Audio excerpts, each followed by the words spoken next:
السلام علیکم ورحمۃ اللہ وبرکاتہ۔ بسم اللہ الرحمن الرحیم۔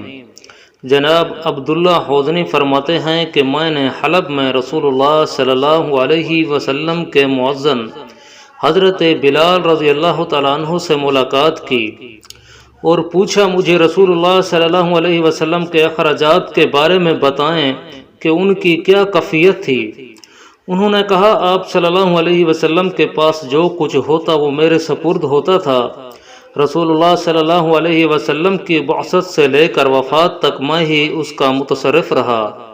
آپ صلی اللہ علیہ وسلم کا معمول تھا کہ جب کوئی مسلمان آدمی آپ کے پاس آتا اور آپ اسے دیکھتے کہ اس کے پاس کپڑا نہیں ہے تو آپ ارشاد فرماتے، میں جاتا کہیں سے قرض لیتا اور اسے چادر لے کر اڑھا دیتا اور کھانا کھلاتا، حتیٰ کہ مجھے مشرکوں میں سے ایک آدمی ملا۔ اس نے کہا بلال میرے پاس وسعت ہے، پس جب قرض لینا ہو تو مجھ ہی سے لے لیا کرو۔ چنانچہ میں نے ایسے ہی کیا۔ ایک دن میں نے وضو کیا کہ نماز کے لیے اذان کہوں، دیکھا کہ وہی مشرک اپنے کئی تاجر ساتھیوں کے ساتھ آ رہا ہے۔ جو ہی اس نے مجھے دیکھا تو بولا او حبشی۔ میں نے کہا ارے حاضر ہوں، اور وہ مجھے بڑے برے چہرے کے ساتھ ملا اور بڑی سخت باتیں کی۔ اس نے کہا معلوم بھی ہے کہ مہینے میں کتنے دن باقی ہیں؟ میں نے کہا قریب ہی ہے۔ اس نے کہا صرف 4 دن باقی ہیں، پھر میں تمہیں اپنے مال کے بدلے پکڑ لے جاؤں گا اور بکریاں چرانے پر لگا دوں گا جیسے کہ تو پہلے چرایا کرتا تھا۔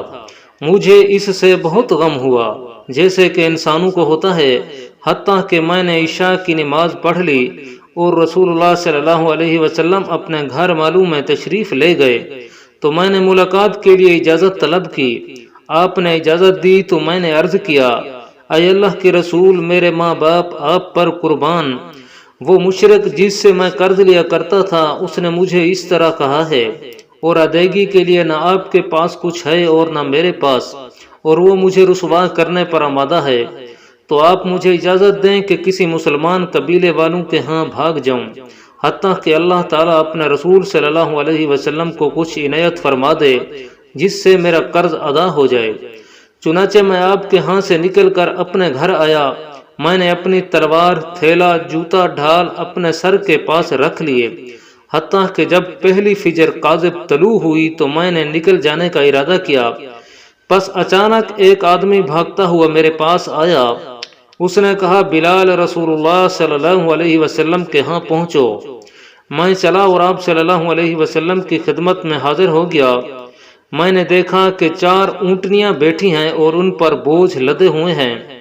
میں نے اجازت طلب کی تو رسول اللہ صلی اللہ علیہ وسلم نے فرمایا خوش ہو جا، اللہ تعالیٰ نے تیرے قرضے کی ادائیگی کا سامان بھیج دیا ہے۔ پھر فرمایا کیا تو نے 4 اونٹنیاں بیٹھی دیکھی ہیں؟ میں نے کہا ہاں۔ آپ نے فرمایا یہ اونٹنیاں اور جو ان پر ہے وہ سب تیرا ہے، ان پر کپڑے ہیں اور کھانے کا سامان بھی ہے، یہ مجھے فدق کے سردار نے ہدیہ بھیجا ہے، انہیں لے لے اور اپنا قرضہ ادا کر۔ حضرت بلال رضی اللہ تعالیٰ عنہ فرماتے ہیں چنانچہ میں نے ایسے ہی کیا اور حدیث بیان کی۔ پھر میں مسجد کی جانب چل پڑا۔ رسول اللہ صلی اللہ علیہ وسلم بھی مسجد میں تشریف فرما تھے۔ میں نے سلام عرض کیا تو آپ نے پوچھا اس مال کا کیا ہوا جو تجھے ملا ہے؟ میں نے عرض کیا اللہ تعالیٰ نے اپنے رسول صلی اللہ علیہ وسلم پر جو قرضہ تھا سب ادا کروا دیا ہے اور کچھ باقی نہیں رہا۔ آپ نے پوچھا کیا کوئی مال بچا ہے؟ میں نے کہا جی ہاں۔ آپ نے فرمایا دیکھو مجھے اس کی طرف سے راحت پہنچاؤ، میں اس وقت تک اپنے کسی اہل کے پاس نہیں جاؤں گا جب تک تم مجھے اس کی طرف سے راحت نہیں دے دیتے، یعنی تقسیم نہیں کر دیتے۔ پس جب رسول اللہ صلی اللہ علیہ وسلم نے عشاء پڑھی تو مجھے بلایا اور پوچھا اس مال کا کیا ہوا جو تجھے حاصل ہے؟ میں نے عرض کیا وہ میرے ہی پاس ہے، ہمارے پاس کوئی ضرورت مند نہیں آیا۔ تو رسول اللہ صلی اللہ علیہ وسلم نے رات مسجد میں گزاری اور پوری حدیث بیان کی، حتیٰ کہ جب اگلے دن عشاء کی نماز پڑھ چکے تو مجھے بلایا اور پوچھا اس مال کا کیا بنا جو تجھے ملا ہے؟ میں نے عرض کیا اے اللہ کے رسول صلی اللہ علیہ وسلم، اللہ تعالیٰ نے آپ کو اس سے راحت عطا کر دی ہے، یعنی ضرورت مند لے گئے ہیں۔ تو آپ صلی اللہ علیہ وسلم نے اللہ اکبر کہا اور اللہ تعالیٰ کی حمد و ثنا بیان کی۔ آپ کو اندیشہ تھا کہ کہیں اس حالت میں موت نہ آ جائے جب کہ وہ مال آپ کے پاس موجود ہو۔